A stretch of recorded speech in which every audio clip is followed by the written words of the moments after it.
So this is Roshi's Rant, the first segment of the podcast where we deep dive into a particular topic on Dragon Ball. And today we're talking about kids. Because, we're talking about, is it possible to be a super kid? And we mean that as in, like, myself and Ajoten, we grew up during the age of Z, not OG Dragon Ball, you know, we were Z kids. So can you be a super kid? And what does that mean exactly? Because, of course, Super, I think more so than Z, is a continuation of the story.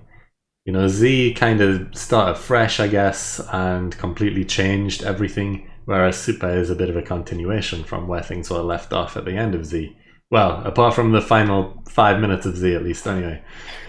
But, we're going to talk today about the differences and whether it's a good idea to be a super kid, I guess. Yeah. So what do you think? First thoughts. I think you have to look at it basically with Super coming in from anybody to be introduced, because Superhero, people are just going to want to see this film. It's just going to be this hype film that everyone's going to hear about, and people of any age are just going to see it, and it's a massively grossing film, and people are just going to go see it, anime fans in general, and they're going to go with friends or whatever, and they may see it and they may enjoy it. I mean, I remember I was looking for a hot take once for the podcast, and I stumbled across something on Reddit, and the person actually was saying, "I'm going with a friend to see this, and I've never watched Dragon Ball at all in my life." So weird to me. Yeah, so they've agreed to go with a friend. Can someone give me just like a breakdown? Yeah. A synopsis of all of Dragon Ball? Oh, yeah, that's tough. and I thought, right, I have to go down this rabbit hole, and I was reading people's basic quick rundowns, and it was some of the funniest stuff. It was so funny to me. It was so mind-boggling, the responses that they were getting, and they were like, "Okay, thanks, great." And some people were summing it up so fun. And to this person to read, to me, it made perfect sense. But to this person, what they must have been reading from a complete outsider's perspective, they must be like space monkeys with yellow hair and stuff like that. Yeah. It must have been absolute insanity. I'm trying to think in my head as you're talking here, like, how can you sum up Dragon Ball into like one or two paragraphs? And I'm like, can you even do that? There's a lot of stuff you've got to mention. Because this person wanted a very brief summary.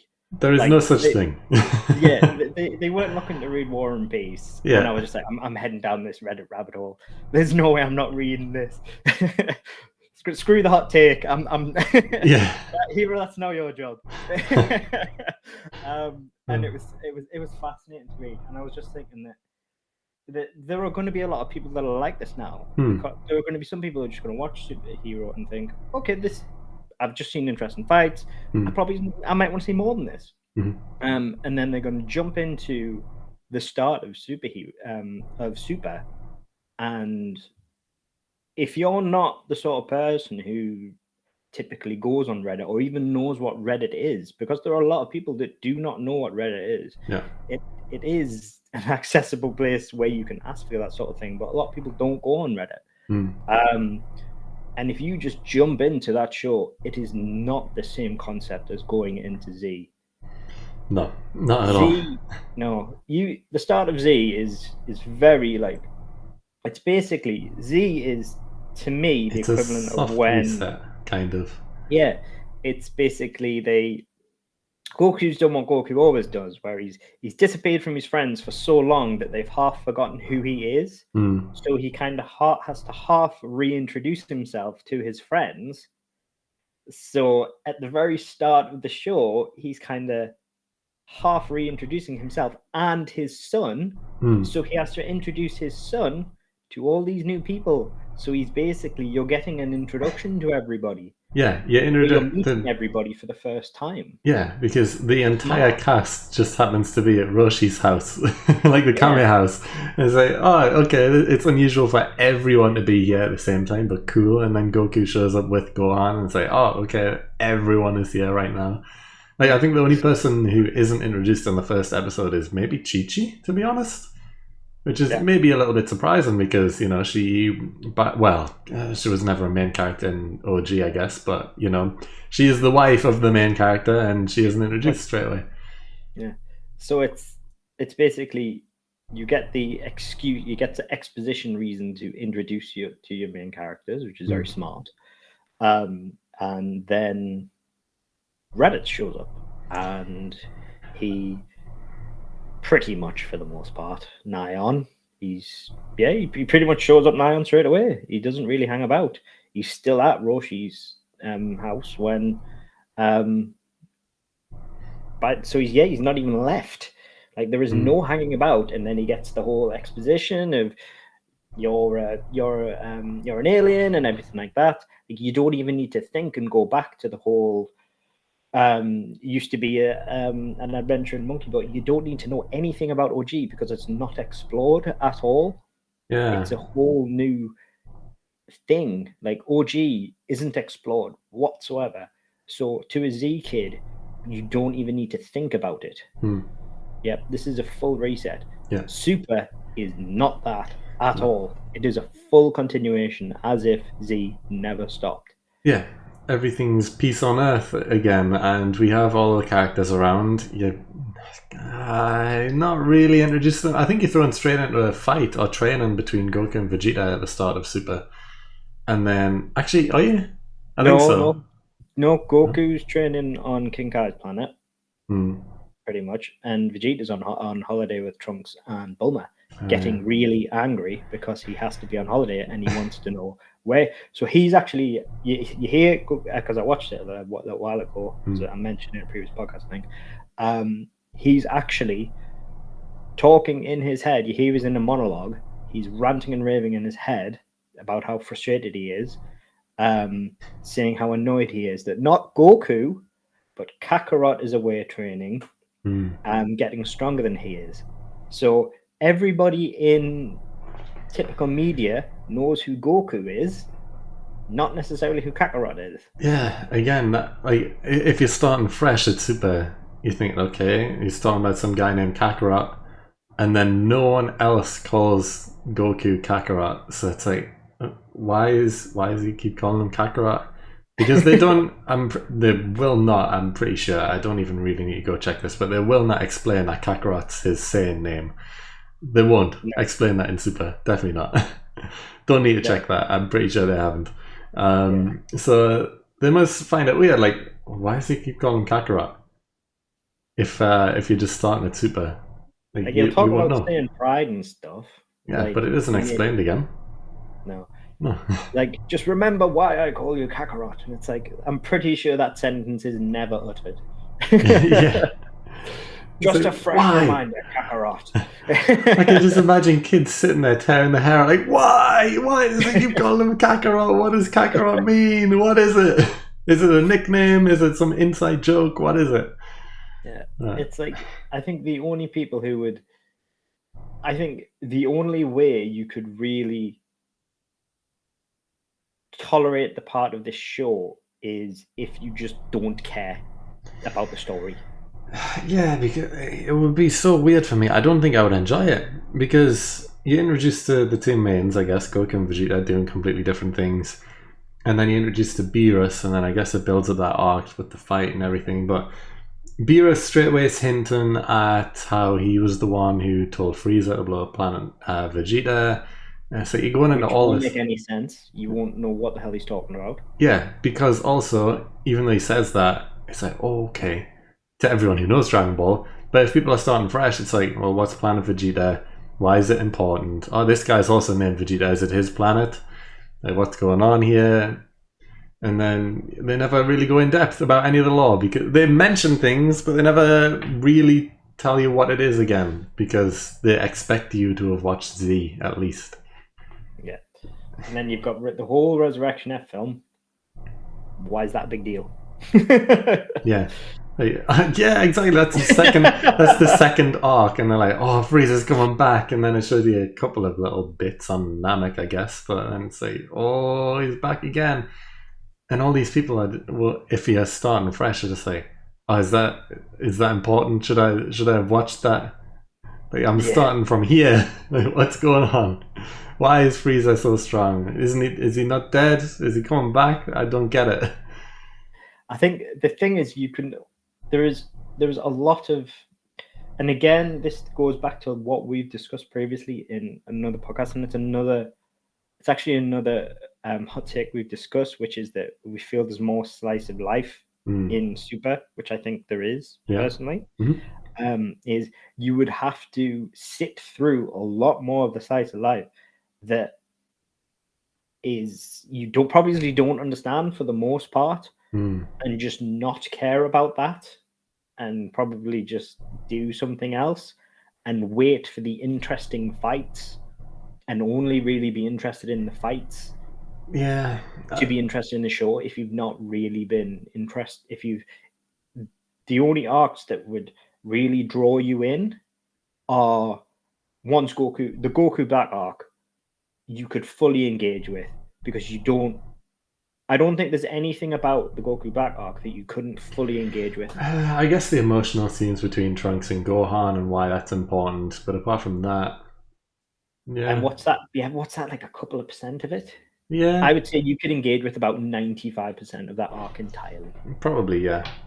And then the Tournament of Power is completely fresh after that. But the first two arcs, especially, it's like, I would say, but the Frieza thing. yeah, like, but even then, by that point, if you've stuck with just Super, you know who Frieza is by suppose, that point. Yeah, I suppose, yeah, because then you've seen Resurrection F. So I was going to say, like, what's the big deal with getting Frieza to join? But then again, you've seen him as a bad guy in Resurrection F.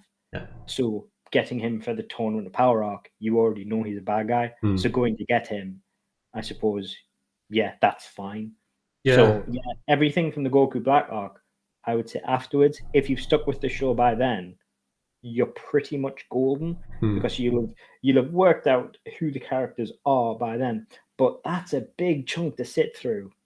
I think the biggest shame with starting at Super is the namesake. It's called Dragon Ball, and Dragon Balls from Super onwards just don't really matter anymore. There's no adventure with the Dragon Balls. They're just at the start, Bulma has them all, and you never collect them at any point during Super. You know, Bulma has them, and then there's the Super Dragon Balls, which are used for the Tournament of Power, but again, they're a prize to be won during the tournament. They're already there. Yeah. And in OG, there was a massive, like, the entire thing was a story, like, they were so rare. I think they're only used twice in OG, I think, maybe. But both times it was a huge adventure to collect them all and go through and find all the enemies along the way who have one Dragon Ball with them that you need to defeat. And it was the same in Z, again, finding them all, going to Namek and find them all on Namek, which was a massive arc. Basically, a race against time. The entire arc focused around collecting them and using them. Yeah, it was a race against the other villains. There was basically three groups: Krillin and Gohan, Vegeta on his own, and then the Frieza Force. All three groups trying to get the Dragon Balls at the same time, and it was like, oh, who's going to get them first? Who's going to get the wish? All that stuff. It was all based around that wish and who's going to get them all first. And yeah, they used a few other times after that in Z, not as effectively. Well, I mean, the wishes were effective, but like the adventure side of getting the Dragon Balls, it kind of dropped off by that point. But yeah, there is nothing in Super, and it's like, this show is called Dragon Ball, yet the Dragon Balls, they're not even a focus at any point, really. They're just these things that people have all of them all the time, and it's just, yeah, they can just be used to grant a wish. And it's never explained that there's a year wait in between in Super. It's never explained the limits or anything like that. It's just people use them, they grant a wish, and then that's it. They fly away, but they're back again as soon as we need them. And it's like, yeah, that's it. It's such a shame. I've never heard it said. I can't remember like they've said, "Oh, they're on cooldown." I've never heard it said at all. No, it's always pretty convenient like that. It's like, oh yeah, well, luckily it's been a year, so yeah, we can use them again. Yeah, I've never heard it said it's on cooldown at all. Oh, I would actually love that. That would be a great thing to happen. Because that would make it stakes. Like Hmm. I know we say like there's no stakes and everything like that, but if we were saying like, oh, like, because do you know how we said like in the original Saiyan saga, we're saying we've got a year to train to prepare. Hmm.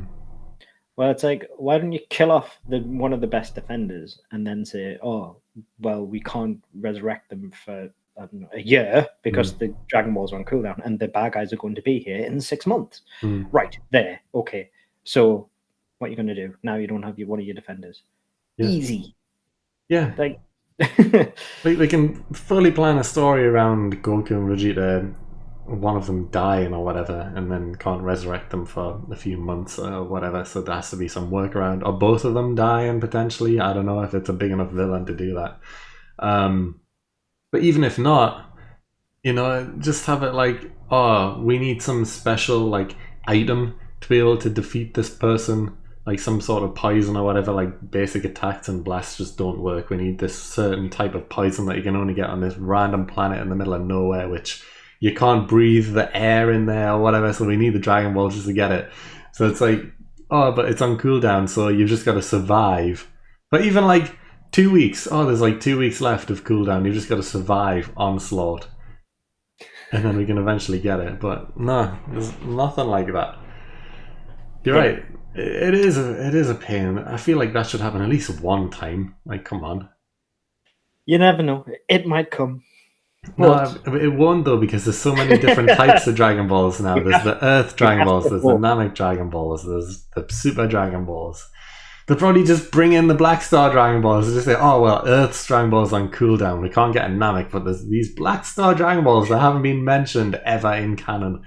But yeah, these are a thing, so yeah, we can go collect these ones now. We have to believe, Heeroh. We have to believe. Yeah.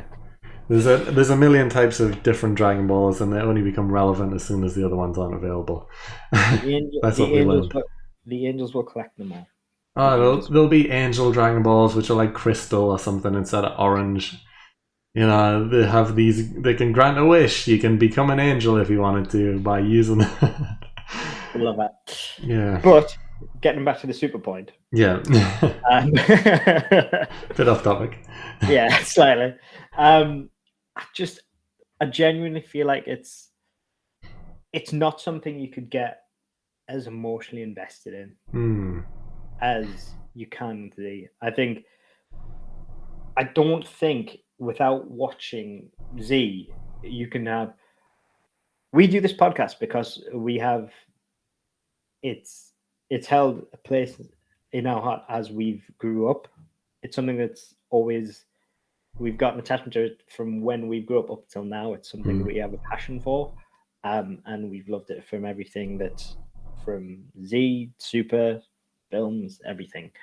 And I do not believe in any way, shape, or form you could get that purely from just jumping in at Super, not fully understanding or appreciating the story, and just going with the fights, and then maybe understanding the arcs halfway through.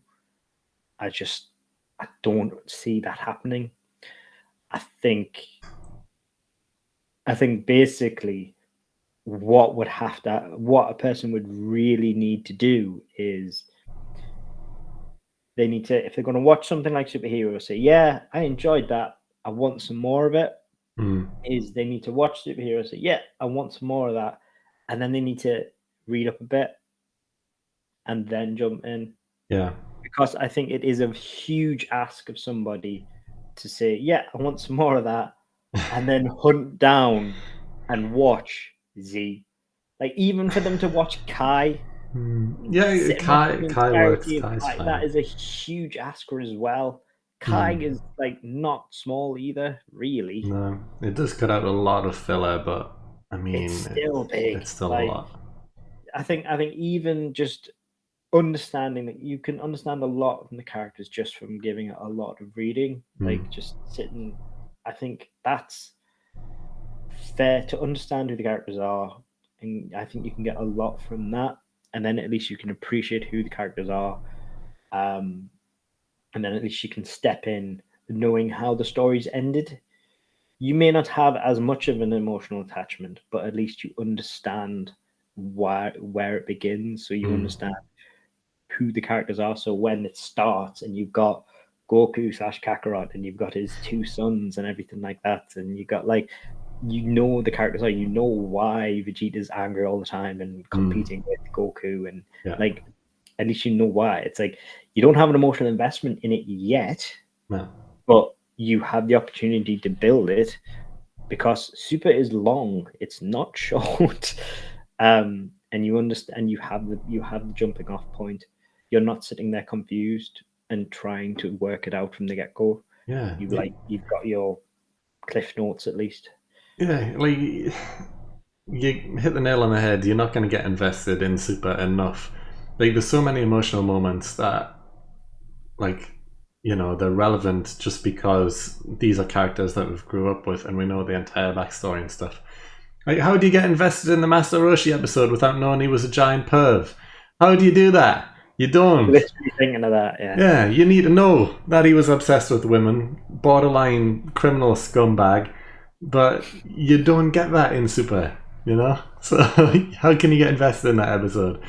But I agree though, like, Super doesn't hit the same way as Z did. You can jump in at Z and be fine for the most part, because all you really need to know about OG Dragon Ball, if you're really desperate to not watch it, is that it was just Goku and Krillin growing up and becoming good at martial arts, and for the most part that's all you really need to know, and then it continues from there. But you know, I've went back and watched all of OG, and I recommend watching OG to anyone who hasn't seen it, because it is really good. And if you're starting Dragon Ball somewhere, I think it's a good idea to begin at OG, but you don't need to. You can start at Z, and I wouldn't judge you on that, because that's kind of considered normal. But if you came in and said, oh yeah, I'm starting at Super, screw Z, screw OG, I can just, you know, find out Cliff Notes or whatever. It's like, what? No, it doesn't work like that. It doesn't work the same.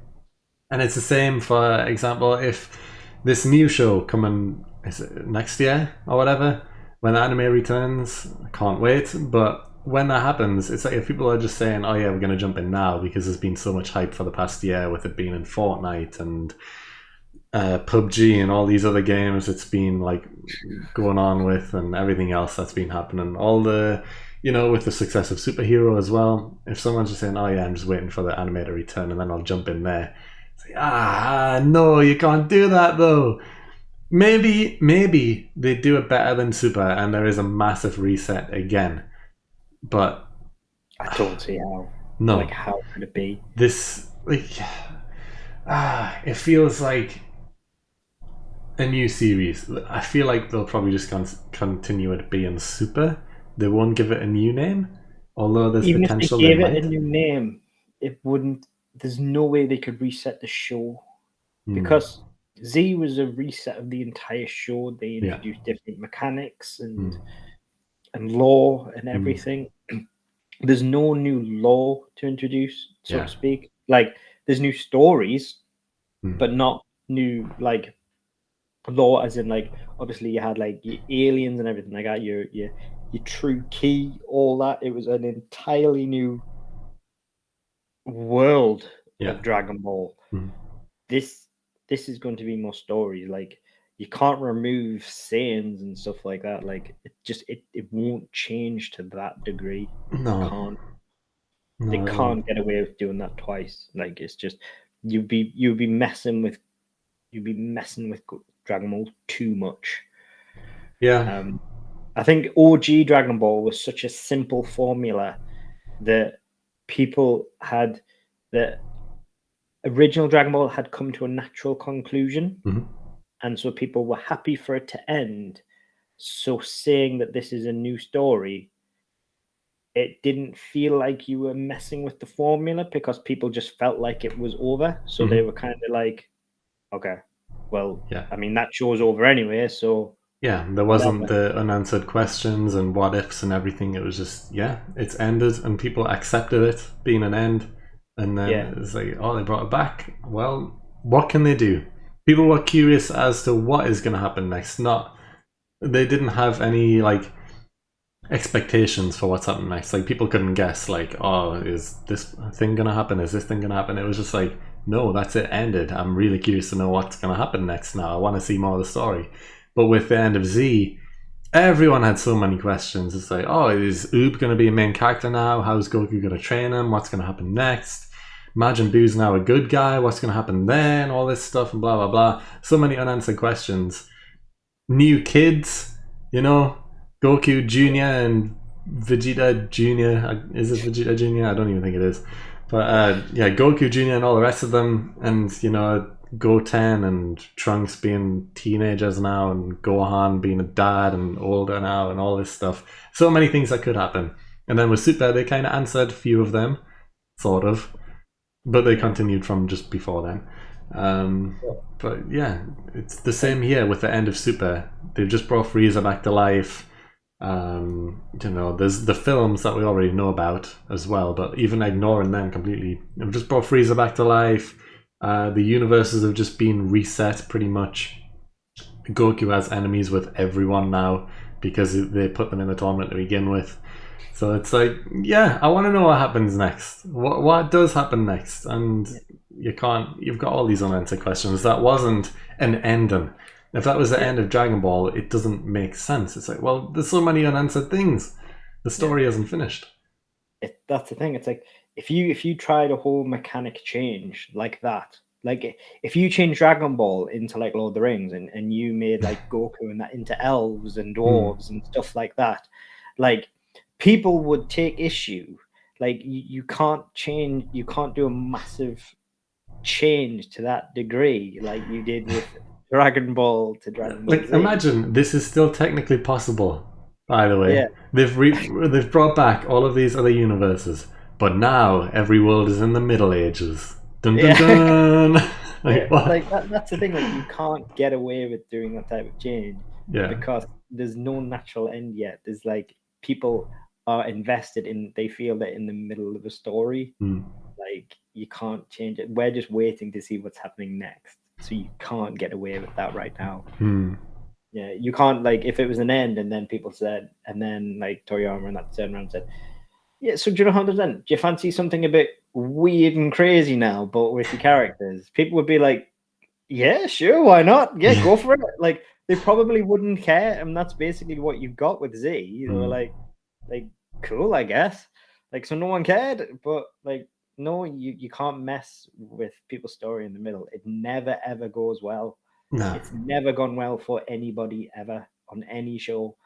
Like, yeah, so you can't do it now. Yeah, I guess just to wrap up, we both agree it's not a good idea to start watching Dragon Ball from Super.